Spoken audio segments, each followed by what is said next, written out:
Hi, Rodney. Hi, Bob. How you doing? I'm doing fine. How are you doing? I can't complain. Let me introduce us. I am Robert Wright of Blogging Heads TV. You're Rodney Smith, very well-known meditation teacher. Formerly a Buddhist monk. You were ordained as a monk some time ago, although your background right now suggests that your monastic days may be behind you. Doesn't look like a monastery. Very far behind me. Okay. But you're in Seattle probably right now, right? I am. Yes. Uh-huh. Which is your headquarters. Which is my home. It is your home. You've written a couple of books. The most recent book is called Awakening, A Paradigm Shift of the Heart. Yes. Previously, you wrote Stepping Out of Self-Deception. Yes. But Awakening was just published. And in addition to all that, we should say, by way of full disclosure, that you were the teacher at a meditation retreat I attended in late 2013. Yes, I corrupted your mind. You tried. You tried. I've got to say, I've actually been on two of your retreats, and I've been fascinated by a couple of things. One is, I think you delve more deeply than many meditation teachers into Buddhist doctrine, including some somewhat arcane stuff that's not all that easy to grasp. And the second thing that intrigues me about you is your sheer intensity. Have you heard this before, that as meditation teachers go, you're pretty intense, man? Passionate. I like to call it passion. Well, I don't know. I would say it includes passion, but you did remind me of some of these Southern Baptist preachers of my youth that scared the hell out of me. Yeah, exactly. It's like I'll try to lighten up. You are there to make the sale. You are there to liberate us. Okay, so this newest book, Awakening. Now, I know you don't mean to confine your audience to Buddhists, and I don't think you want the term awakening construed in a strictly Buddhist context, but Buddhism is much of your background. So could you start by telling us what does the term awakening mean to a Buddhist, or what would it have meant to the Buddha? Okay, so it's if you look at how we live, most of us live with fundamental assumptions on which we don't ever question. Those assumptions of those functions really come or derive from the perceptions we have of the world and of ourselves within the world. And they're very, very basic to the way we see the world. And that assumption is the sense of me being here and objects external to me, and that somehow I have to gather those objects together in order for me to have some pleasure, and to distance myself from objects where there could be some danger. Mm-hmm. Well, this way of thinking, this perceptual way of understanding life, has its roots, I believe, in the evolutionary development of us as a species. When we were just coming out onto the plains of Serengeti or wherever we were, we didn't have much going for us in terms of survival. In fact, we weren't very fast, we weren't very ferocious, so we were sort of at the bottom of the food chain. Something had to develop in us quickly so that we could survive. And what developed in us, I believe, is the ability to cognize, the ability to conceptualize the world. So now, instead of seeing a stick, we saw a spear. And once we could see a stick as a spear, we could then use it for survival. In that sense, the conceptualization of the world meant that as a species, we could go from the bottom of the food chain to the top of the food chain in one quick movement. Okay, so this sense of, you're talking about a sense of separation, kind of, from the rest of the world. Well, you're talking about kind of two things: a sense of separation between you and the rest of the world, and then dividing that world up into these discrete objects, kind of, right? Yes, which we had to do. So you're tracing that to kind of the evolution of abstract thought. Right. Now, I mean, I assume you usually get some pushback from some people already, even before you get to why it is we see the world like this, right? Doesn't the average person say to you, I mean, what are you talking about? Of course there are objects out there. Of course you're separate from me. What do you even mean to suggest anything else? Okay, so, well, it's a very good question, and that's really where the spiritual journey begins. But it's also where science is pointing us. I like to dovetail the two, because oftentimes science will show us a direction that we have yet to realize in our own life. And if you look at science in its late 20th century, early 21st century form, it's beginning to question the solidity of objects. It's beginning to question the distance between objects. It's beginning to throw the whole thing into question. And some beautiful quotes that I have in this book really do show you that science is no longer holding the partial vision of us being separate from the world in which we are interacting through and to. So first, to understand that science is questioning, and then to say, okay, so the world I see is very distant and separate. Why is it that I see the world in this way? To be willing to question those assumptions are now questioning the very foundation on which we live. We like to ask questions from those assumptions, but we don't like to ask questions about those assumptions. The spiritual journey is asking questions about those basic premises on which our perceptions are based. So when we start saying, okay, what does it mean that I feel like I'm here and the world is out there? As we introspectively look at what it is that how we have organized our thoughts so that we perceive or conceive the world external to us, we begin to see in the Buddhist frame of reference that the images we hold are separate from the realities we see, but the reality we see has no separation in its essence. It's the image or the idea that we have about the reality that seems to hold us separate from it.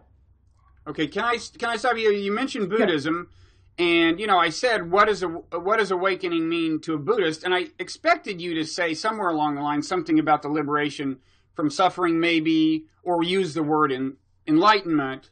I mean, that is to the Buddha, to a Buddhist, that is a big part of the payoff from seeing the world clearly, right? There's this idea in Buddhism, if you see the world clearly as it truly is, you will be liberated from suffering. You will also become a better person because you'll become more considerate toward other people. So I gather you're saying that, well, probably in Buddhism, but certainly in your view, the source of our suffering has something to do with our perception that we are divorced from the rest of the world?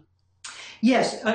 The Buddhist continuum from conventional reality to spiritual union is the continuum of suffering to the end of suffering. I don't think that continuum works so well in modern day. And it's a beautiful continuum, and it has all the subtleties you need. But I think that there are other continuums that can overlay upon this that show us the problem in more exact form. For instance, we can talk about from noise to stillness. That covers the same continuum as the Buddhist continuum from suffering to not suffering. How do I mean that?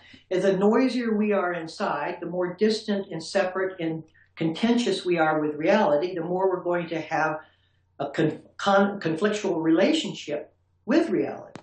So the quieter we become, the less we separate ourselves away from the very object that we are seeing, and the closer and unified reality becomes.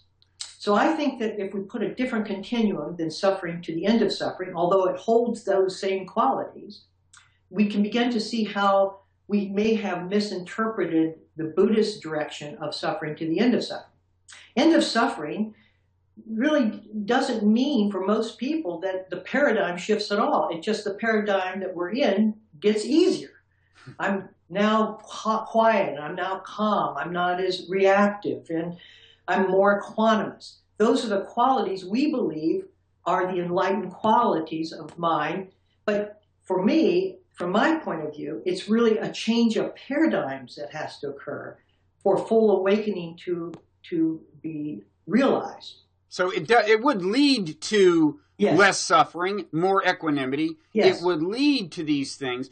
And, yes. But you're saying you need to focus on this fundamental perceptual shift. But it seems to me that the perceptual shift itself is also in Buddhist doctrine, right? Something very much like this. Yeah, but it remains a doctrine. It's like everybody knows no self is part of the three characteristics of existence, along with change and suffering. But it remains a kind. It doesn't. We can keep ourselves very safe from the sense of no self. It's something that we're working towards. Right. But as we're working towards it, we're applying the same strategies we had while we believed in ourselves. And we think that the way we're working towards non-self, the same strategies which have built ourselves to be what they are going to somehow show us a moment in which no self is the reality. And in fact, it doesn't work like that. You can't apply the same strategies that formed yourself to end yourself. Okay, we should pause and say, for those who are not conversant in these matters, one of the Buddha's ideas is that the self, in some sense, does not exist. The various parts of your mind that you think of as yourself as belonging to you are actually not self. And this is a fundamental teaching that's kind of argued over exactly how to interpret it. But in any event, you're saying that this is bad news for all those people in meditation halls across America who think they're getting closer to grasping what this counterintuitive sounding doctrine really means, and they're going to get to the moment when they feel at last that they don't have a self. You're telling us they're going about it the wrong way. Yeah, I don't think I would be quite as abrupt as that, but I would suggest a change of views, and even the sense of distance. You see, the sense of self, if I'm here and you're there, holds the concept of distance and time. If I have an object outside of me, I have to travel a certain distance to get to it, which takes a certain amount of time. Mm-hmm. We conceive of our spiritual journey along those same ways. Here I am, poor me, that is unenlightened, and I have to travel a certain way, a certain distance, applying certain strategies until I get to this particular point. The paradigm that we enter upon awakening really shows the falseness of time, space, and separation. And you've been there. I mean, you've had this feeling yourself during meditation. I don't know if you have it now, but you have had this fundamental perception that this is the real reality. Well, I think, I don't want to separate myself out from everyone else. I think that we all have had intimations of something more than what we have taken life to be, and something more than we have taken ourselves to be. And so there are these moments in which we're not trying to get away from ourselves, in which we're not trying to apply certain strategies that are productive and useful, that will lead to a certain spiritual direction, when we're just quiet, when we're being still in ourselves, that suddenly the shift of perspective, the shift of paradigms occurs. We take that as something that we did in preparation for this insight to arise. But really what happened was we were still enough so that the reality and its true manifestation arose within that stillness. Okay? So instead of trying to reproduce what we did to get there, the better way to do that is just to be still, just to be quiet with whatever is arising. Offer no contentiousness to it. Offer no reaction to it. Okay. And this sounds a little like something that actually is fairly commonly taught at meditation retreats. First you focus on your breathing enough to kind of quiet your mind, and so you're doing less of the kind of chatter in your head, and you become still. You observe your interior, so to speak, as well as any sounds and things outside, and you get to a point where you're not reacting to them, and that can even include feelings. You might even include a feeling like anxiety, and then you realize it doesn't actually get the grip on you it normally gets. It arises, but then you just kind of let it be there. You observe it. So this part is sounding to me like fairly mainstream advice from a meditation teacher, right? Yeah, I really don't have any problems with how the method is taught. It's just it's not taught quite as far as I would like to have students go. You still, it's still you who's having an equanimous moment. It's still you who is quieter now and less, and I'm suffering less. Which shows you're in the right direction on the continuum. Except for the you part, except for the way you keep thinking of it as you. That's exactly right. The you keeps what you're feeling separate from you, the person who's feeling it. And so, at some point, this thing has to all come together. That's what the spiritual is. The spiritual journey is to move from the forms and material and external way we see life to a unified formlessness that holds life. So but form never releases itself from the belief in form. We can't use form for the mechanism for our release, and that's what most of us are troubled within. We're contained within the idea that using form will somehow free us from the state of consciousness that is causing our suffering. Okay. But I think, some meditators might react, like me, for example, might react to this by saying, okay, but I still don't get it. You make it sound as if it's easy to just let go of the idea of I. And, it's one thing. You might be able to talk me into the idea that the self doesn't exist as I normally think. That's one thing. But actually feeling it as true, is something I can't just wish myself into, right? And as you say, it is something that people meditate for long periods of time, a point they may aspire to get to. Even if a meditation teacher would say don't aspire to anything, they still might aspire to it. Some of them might say they've been there. I think you would say you've been there through meditation. You've had this experience that the self doesn't exist. Yes. And the question is, so like, if it's so easy, tell me in one sentence, what is the additional thing I have to do? Well, that question is coming from the paradigm of suffering. You're right about that. Okay, so let's just look at this in terms of the evolution of understanding. Most of us start where most of us are. We're suffering, individuals suffering. And we play this thing as far as we can, keeping ourselves intact and downplaying and separating ourselves or learning to understand what suffering is. There reaches a point where our sensitivity to suffering exceeds our capacity to escape it through the normal ways and strategies that we've been applying. At that point, we have to turn back in and see if there is the very central issue of myself who is suffering is the main problem that inhibits further progress. So I'm not suggesting going there prior to our understanding that this is needed. There's a timeliness within this evolution that's healthy and for everyone. But most of us overstay that point. We keep practicing from the sense of self long after we've intuited that the sense of self is itself the problem. And it's at that point where I'm coming in and suggesting a turning of our strategies, a turning around of the whole issue. Okay. So I really don't have any problem with meditation retreats, instructions as they're offered. I just don't think they go far enough. And I think there are many experienced meditators who have been practicing for a number of years who are ready to hear a different direction for their meditation. And that's what I'm trying to offer.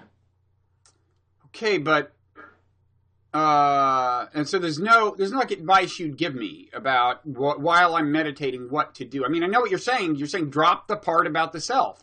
No, No. Here's what I would suggest. I would suggest trying to be quiet with each and everything that happens in your mind and your body. Mm-hmm. Just be quiet with it. Okay, if I could just change the metaphor we're using. Because what the self is it's not a thing that has a mind. I don't have a mind. The sense of I is a part of the mind's display. It's a thought within the mind. But we act as if it's outside the mind, where I'm having a mind, I've got to do something about my mind. And so that idea of me being outside the mind, having a problem with my mind, is the very problem itself.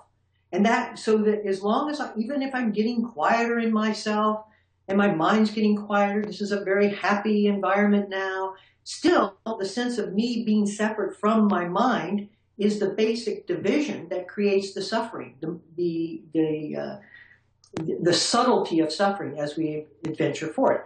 So what about the fact, how about if I included the sense of me within the mental frame of reference? So I didn't put it outside, so that the sense of me was arising with my thoughts, with my emotions, with other physical sensations, other sense data. And in that quiet, so I wasn't trying, you see, that as soon as I take objection to anything that's coming into the mind, now I'm off outside the mind having a problem with the mind. But if I'm just quiet with anything that arises within the mind, then there's no differentiation between me as the thought of I and the arising of whatever disturbance or mind state is occurring within the mind. Mm-hmm. So what I'm suggesting is being quiet with all things of the mind. Okay. Just being quiet. Offer no resistance. Offer no resistance. Okay. So just let it it needs to make a conceptual understanding. We have to get this thing conceptually understood so that it makes sense to us. Okay. Well, because on a surely conceptual level, there's a kind of irony here. On the one hand, I think you're saying, don't think of the suffering as belonging to you, which it sounds like you're saying don't hold it so close. But on the other hand, you're also saying don't see a distance between yourself and the objects of your mind and the feelings. Are you? Is there a sense in which you're saying both of those things or not? What I'm saying is that the sense of you is part of the mind's play. It's an idea. It's a thought that comes up. I. Mm-hmm. We've just practiced it so long that we think somehow the I is separate from the mind's display, the states of mind that are arising. What if we include it, if we're quiet enough, so that we begin to see that it's part of the totality of the mind itself? Mm-hmm. Then the division that creates the suffering, it's the mental division between me and what I want and what's being offered by the mind through the sense data. Mm-hmm. That's where suffering arises. If I close that separation, that division, and unify the mind so that everything is seen in its entirety as being a part of the mind, including the sense of me, mm-hmm. there is no more suffering. Okay, so here's one question. If you see this sense of I as just another part of your mind, it's like there's some anxiety over here, there's this thought about what you're going to have for lunch tomorrow over here, there's this sense of I over here. Right. Well, if you're seeing the sense of I, from what vantage point, from what perspective are you seeing it? If you can't say, well, I'm seeing it, because you just said no. No. This is very important because this is the paradigm shift. Okay, so stay with me here. In the beginning of practice, it feels as if I'm the one that activates my mindfulness, my awareness. I can be mindful of my hand, my belly, my breath. It's me that initiates that, and I establish that attention and focus to whatever it is. As we mature in practice and begin to quiet ourselves, we begin to sense that this awareness pre-exists our effort. That even when we're not trying, we sense that it's around somewhere. Okay? And as we get even quieter, we find that it pre-exists everything. That we can call it up. We can say, okay, I'm not moving from this moment. What is awareness here? You know, and you can call up the awareness rather than where our mind is focused. Instead of it being focused on the experience I'm having, you can focus the attention. The attention itself can become the active ingredient of the moment. And that doesn't have a placeholder. Okay, so I'm not saying it very well. Let me go back and say it in a different way. As we get quieter, we begin to see wherever we are that's forcing the issue of awareness is a thought or a placeholder in the mind. And as I get quieter, I see that as a placeholder. that which sees the placeholder of me forcing the issue of awareness, that which sees it is itself not a place. It's not a position. There's not another I behind it seeing me doing something. It's more 360. It's an entire encompassment of awareness around body and mind. And after a while, you get comfortable with that perception. Mm-hmm. So the I doesn't fight that perception and tries to control the awareness anymore. It allows the awareness to see itself. Okay? So there's no more new I now. Mm-hmm. It's like, here's an example. If you take the air around you, all right, the air around you is 360. It's everywhere. It doesn't apply any pressure. It's there. Okay, now make the air awareness, alive. Mm-hmm. That's what it feels like. It feels like you're being surrounded internally and externally by something that is not self-generated, that's holding you, holds all things all the time, just like the air does. And therefore you start releasing the need to create the tension between yourself and that which holds. Okay? So that's... So in this view, awareness is a kind of a global or universal field. Yes. And ordinarily, by being a person, if you're a person, then you get to have like part of it like in your head, I guess. That's part of the deal. You get to be in control. You get to control part of the field of awareness. Yes. And are you saying let go, release control of the field of your, don't be so possessive about your part of the field of awareness? Yes, that's very well said, better than I said it. Yes, that's exactly what I'm saying. It doesn't mean at times you don't need your attention to focus in on the book you're reading or the person you're meeting. So you use it, but you don't claim ownership of it. Mm-hmm. And I'll say, I mean, this is going to, what I just said about a universal field of awareness is going to, no doubt strike a lot of people as flaky, but I would say, in my own view, the problem of consciousness, the fact of consciousness, is such a difficult problem philosophically and a challenging one that, kind of all bets are off. I mean, for example, Christoph Koch, a very respected, I think, neuroscientist, maybe, but he buys into, I think, panpsychism, according to which everything, and not just animate things. I think he says everything has some degree of consciousness. So I think bold theories of awareness are fine with me. Let me read you a quote if I could, and it's in the book I just read, but it's one that I want to emphasize here. In quantum mechanics, a subatomic particle is not created until it is observed, at which point it becomes formed. Before it is observed, it can best be described as a potential, not a discrete object. And the observation, consciousness, determines its final state. Niels Bohr, the great Nobel physicist, said, "When we measure something, we are forcing an undetermined, undefined world to assume an experimental value. We are not measuring the world, we are creating it." Yeah. Now, that is one interpretation of quantum physics. Within that interpretation, there's an argument about whether, is it just the physical measuring device that brings reality into definite being, forces the wave to collapse, or is it actual consciousness? Is it actual awareness? And you're taking the awareness side of that argument. Well, I'm not taking it as a philosophical point. I'm taking it as a realization that that in my practice, this is what has been shown to me, and so. To me, it's not an argument. It's not one side pitted against the other.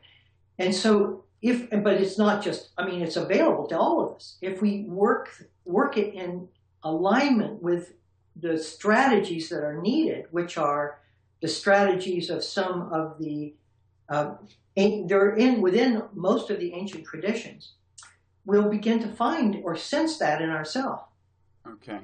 Now, before we move on from not self, I want to move on to some things we kind of touched on earlier, like the formless. But before we move on from not self, I want to just take one stab at trying to get you to describe what it seemed like. You've done a little of this already, but what it seemed like to you from the inside maybe when you first started to feel you were experiencing not self, what was that like? Presumably it was while you were meditating, but maybe not. I don't know. Okay, so in words, which already throws me way off, stillness. There was no contention. Okay, and then therefore it was. It felt stillness was not a contained state. It was infinite stillness, because there was no distance. Infinity comes into play when there isn't any distance. Mm-hmm. It's the only time it comes into play. So when there is no object that is counter to yourself, or yourself that is counter to an object, then there is infinity. So I would say infinity. I would say stillness, and universal awareness, or you can call it universal consciousness. I tend not to call it consciousness, because when you call it consciousness, it forms another entity. Mm-hmm. And this isn't, new paradigm is not another entity. Mm-hmm. It's formed. So, and it shows you, without qualifications, mm-hmm. that we have been taking ourselves to be something that we're not. That's what it shows you, mm-hmm. irreversibly. Mm-hmm. And you get a sense of what has sustained, or what has held us since time immemorial. Mm-hmm. That there has been something back there that has held us completely.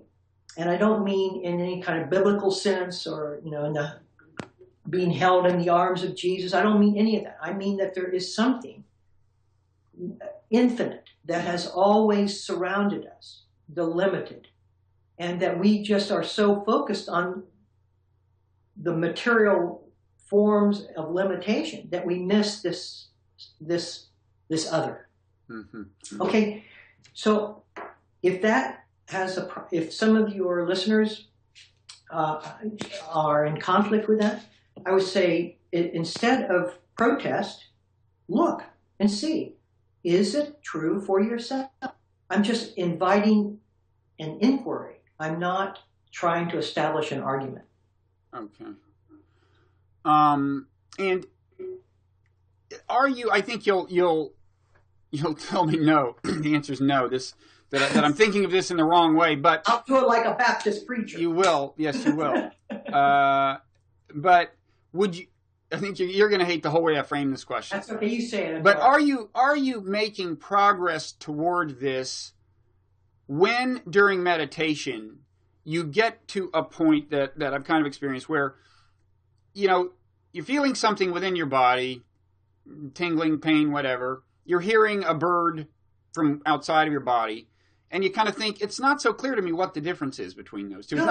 Yes, you're making progress towards that. I will use your words. I don't really like people who keep undermining the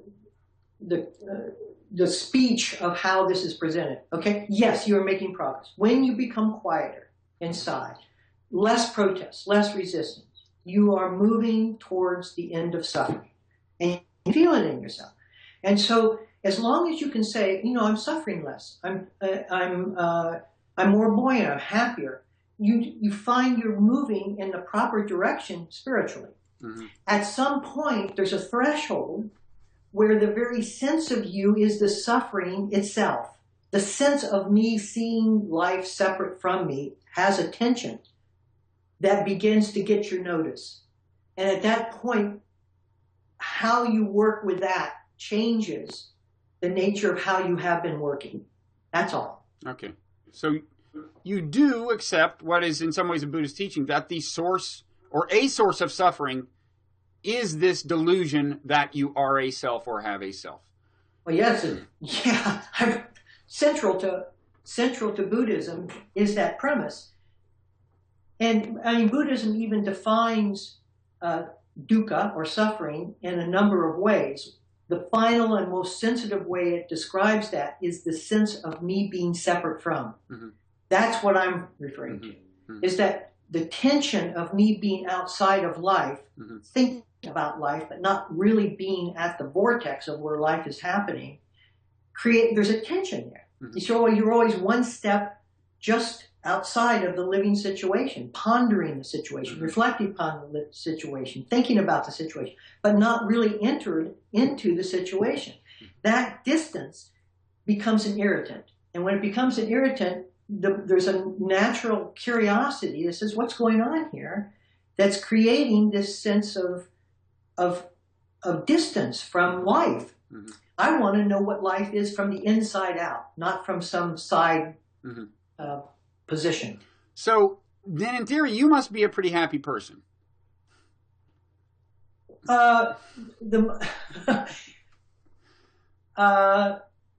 Yes.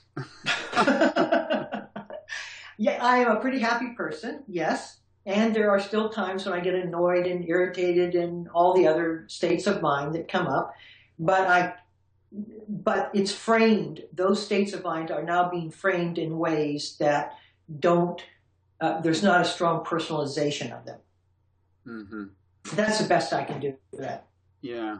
And speaking of quiet, one thing I heard you say on the meditation retreat is that, you know, when you have like an anxiety, okay, maybe you feel guilty about something, maybe you feel fearful about something, our tendency is to try to talk ourselves out of it. So like, well, it wasn't really your fault because after all, that guy did that, so it's kind of his fault. Or you don't really have to worry about this because probably what will happen is that. Right. You said that if you really obtain this place of quiet, right, all of that kind of, you don't have to bother with that, right, to in effect dissolve the anxiety or the guilt or the whatever. That's right. The anxiety exists because of the division in the mind of me being anxious. Anxiety is not something I want. I want to get rid of it. That divisiveness, that divided mind that we talked about earlier, is the reason I'm suffering in relationship to whatever is going on. So then the question is there a way to work with life so that it isn't divided, so that it isn't contentious, you see? And I'm saying, yes, there is. There is a way to do that. And does it amount accepting the anxiety? Is the division between you and the anxiety the false division that you just need to let go of? No.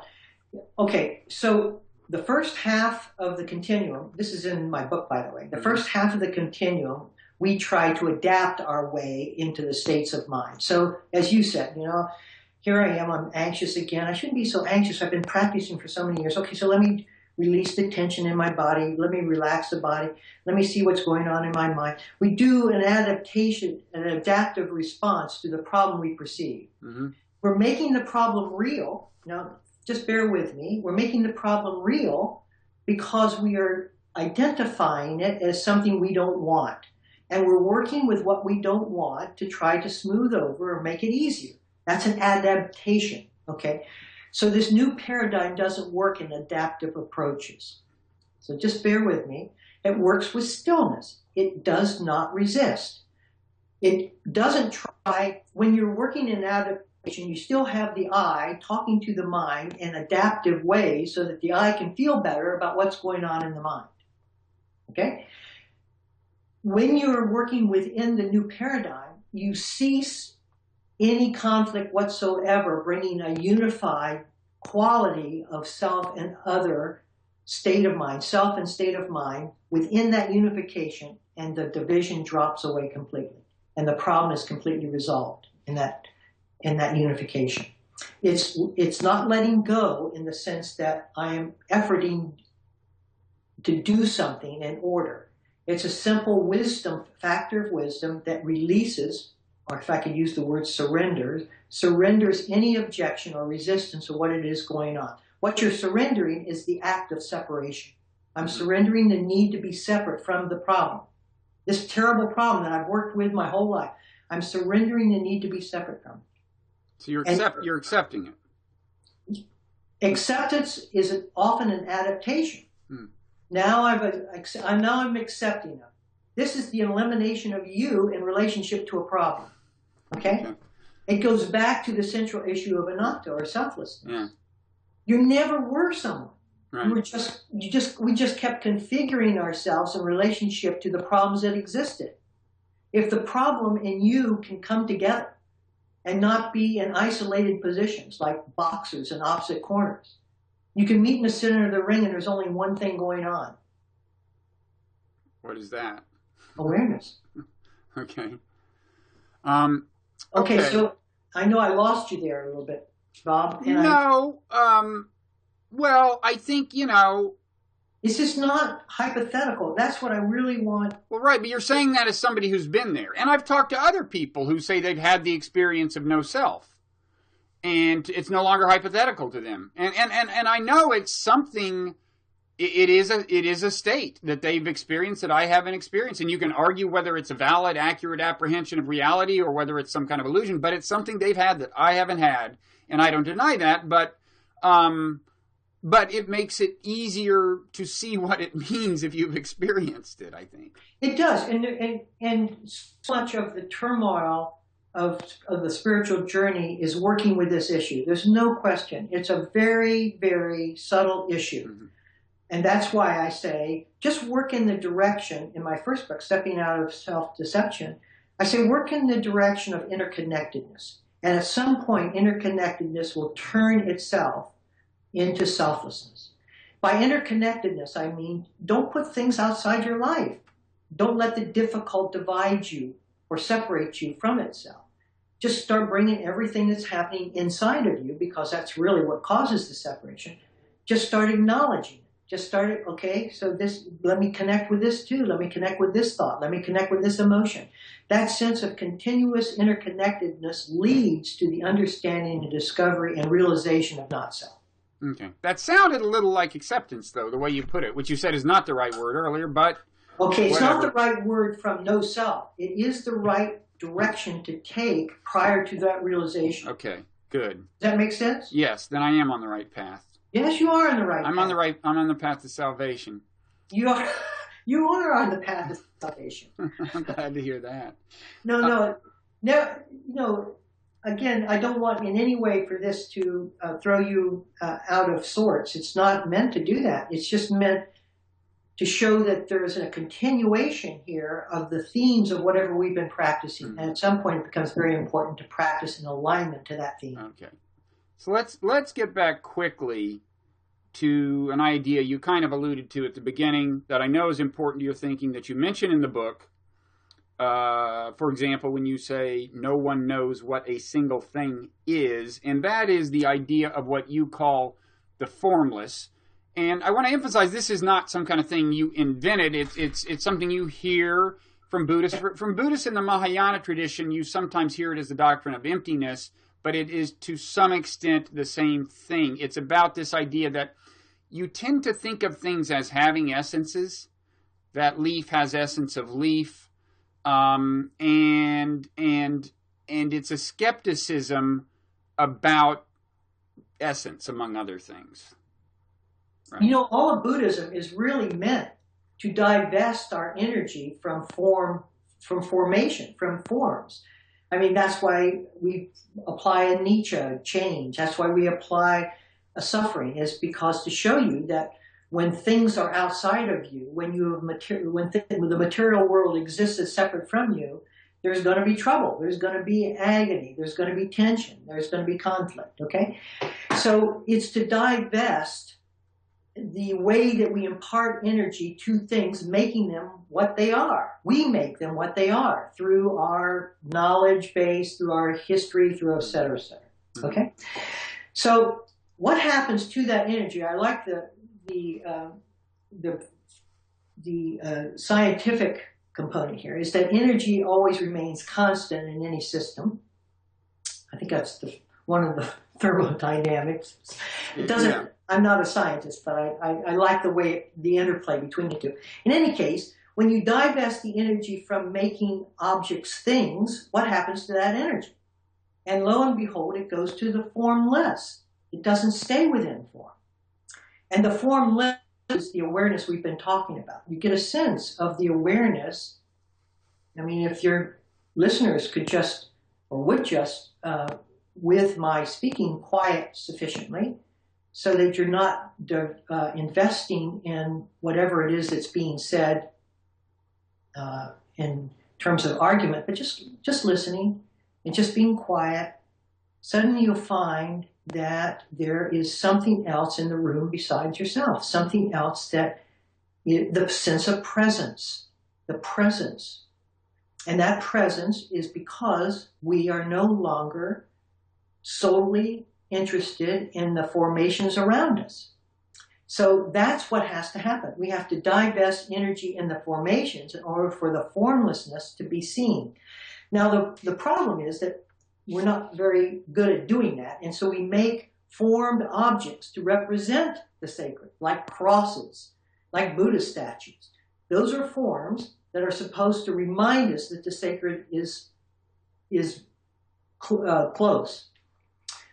But why not actually live within it rather than having a bunch of Buddha statues in your house?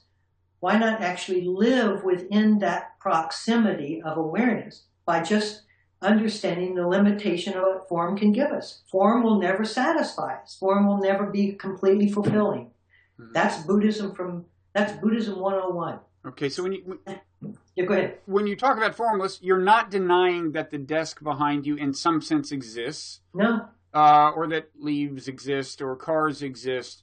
But it doesn't exist as we know it. Okay, so that's my question. I assume what you are saying is that given the perspective you have on this, your emphasis on the formless, as you go around the world, perceiving these things we call desk and car and leaf is different than it would be for me, or at least different than it was for you back when you were a teenager or something.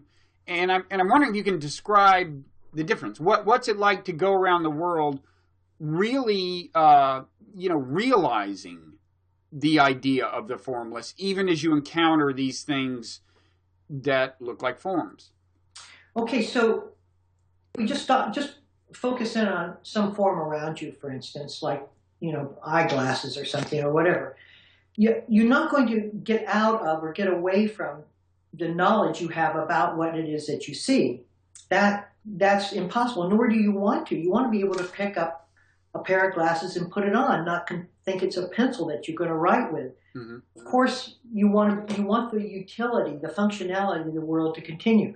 So it's not to try to get rid of that. It's to be quiet enough with that object so that it can be more than what we have said it to be. We say from our mind, from our history, that this is a pair of glasses. If we're quiet enough, it's not that the history goes away, it's just that it's now surrounded by a quietude that shows that to be connected to things that we never perceived that interconnection when we made it something and only something. You see? So that you don't lose the shapes or colors of things, it's just that the spaces between them no longer divides. Mm-hmm. Do you have less strong emotional reactions to some things than you might otherwise have? Do you invest them less with kind of emotional content? That would make sense, wouldn't it? That if things weren't as substantial as you believed them to be, then your reaction to things would also simmer, you see? So that happens. You see, all the states of equanimity and all of those things come through the realization that things aren't what we thought they were. Mm-hmm. And that comes not coincidentally actually, it comes in correspondence to knowing anatta. The quieter we become, the less we are configured or distinct, the less the world holds its shape as well. We should tell people that anatta means no self or not self. It also means no world or not world. Okay, as applied to it means, yes, as applied to other things, it means they lack a self, or in other words, they lack an essence. Right. That's right. Okay. That's right. And so to get a sense of how the world arises with me is a very important inquiry to have. Because when you realize that the sense of you is a fabrication, and you also realize what we've made the world to be is also fabricated. Mm-hmm. Now you get a sense of what the paradigm might look like if I were quiet inside, not reaffirming myself, then the world would also take that shapelessness, and it would be a quiet world, right? But it would be one in which there's a unification. Mm-hmm. So there wouldn't be a self that was having that experience, the sense of self would be a part of the entire configurative process. Mm-hmm. It's very, very difficult to put this into language, and it's easier to be quiet. Yeah. Well, I assume when you're talking to other people who have, are really serious contemplatives, who have done what you've done, spend their months in Southeast Asia, whatever, as monks, or just people who have done really, really intensive meditation, I assume that often, they're roughly on your wavelength. You say, if you did say these things to them, they wouldn't have to press you for elaboration.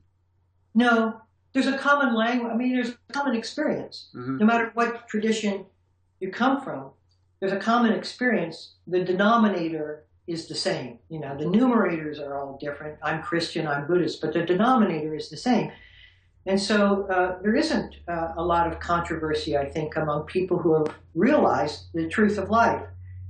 And if there is controversy, instead of staking a claim against something, wouldn't it be much better to inquire and see if it's true for you? If you inquire and say, okay, I don't know if what he's saying is true, but let me see. Let me see whether this sense of me, if there's a unification here that I have been denying, that is quieter and more complete and unifying than the noise and the conceptualization that I can constantly impart to things. Mm-hmm. And so it shows you that. You see, so this is a realized journey. Mm-hmm. There's no other way around it. So you mentioned Christians, and I assume you're talking about Christian contemplatives in particular, although maybe you're not. So would they, in their language, would the experience of not self translate into the experience of unity with God or unity with the divine? I think it would. I mean, that's one phase of not self. We haven't gotten into the phases of not self, but one of the phases of not self is where egoically you are no longer identified with the sense of being separate from egoically.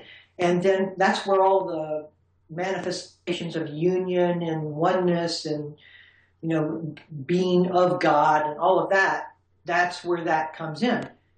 However, there's still another phase of anatta or selflessness that comes in, and that's the sense of self-consciousness. Mm-hmm. That isn't itself an entity within consciousness, but has a reflective quality still active that sees from a self-conscious perspective.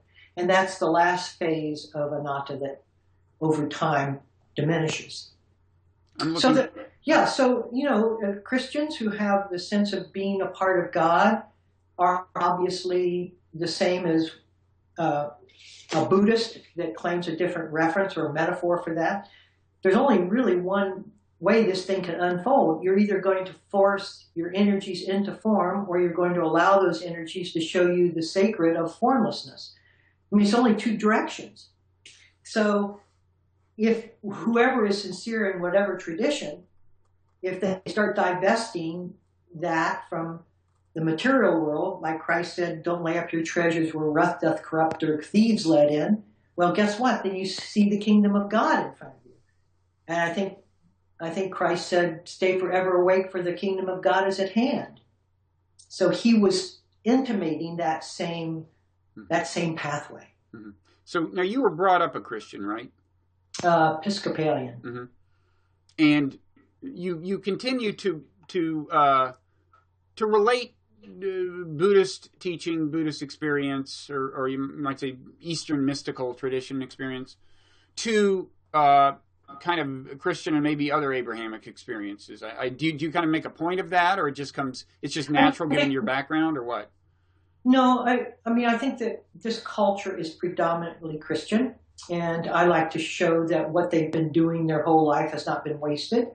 That the heart of Christ is really the same as the metta of Buddha, and that to start bringing in some of our history so you don't feel like you have to negate what you've done in order to add to what you're doing. Mm-hmm. It's accumulative over time. Mm-hmm. And so that's why I use Christian metaphors. Okay. And we should say that metta means loving kindness in Pali, to a Buddhist. Okay. Well, I think we've been out this close to an hour. I could personally go on a long time, but it may be that our viewership would slowly diminish if we turn this into a telethon. I think I lost him in the first 5. well, I doubt that. But is there anything else you want to say about your book, Awakening? Well, it's not a book of argument. It's got a bunch of exercises interspersed in the chapters themselves, not the end of chapters, that take the point that's being made in paragraph to an experiential level. And I think that's one of its values. The other value, I think, is that it takes the arcane language and the mysticism out of the mysticism. Mm-hmm. You know, it makes it very practical and down to earth, and it doesn't require a special environment or a special training in order to access this. Mm-hmm. You don't have to have practiced 20 years in order to ask these questions of inquiry and self-searching. Okay. It's being published by Shambhala, a kind of famous publisher of kind of mystical or kind of Eastern stuff. That's great. Okay, well, good luck with it. And thank you so much. And I hope this isn't the last conversation we have, because I haven't quite reached my awakening yet. Bob, to us all. We all have a speedy journey. Thank you. All right, thanks a lot. You bet.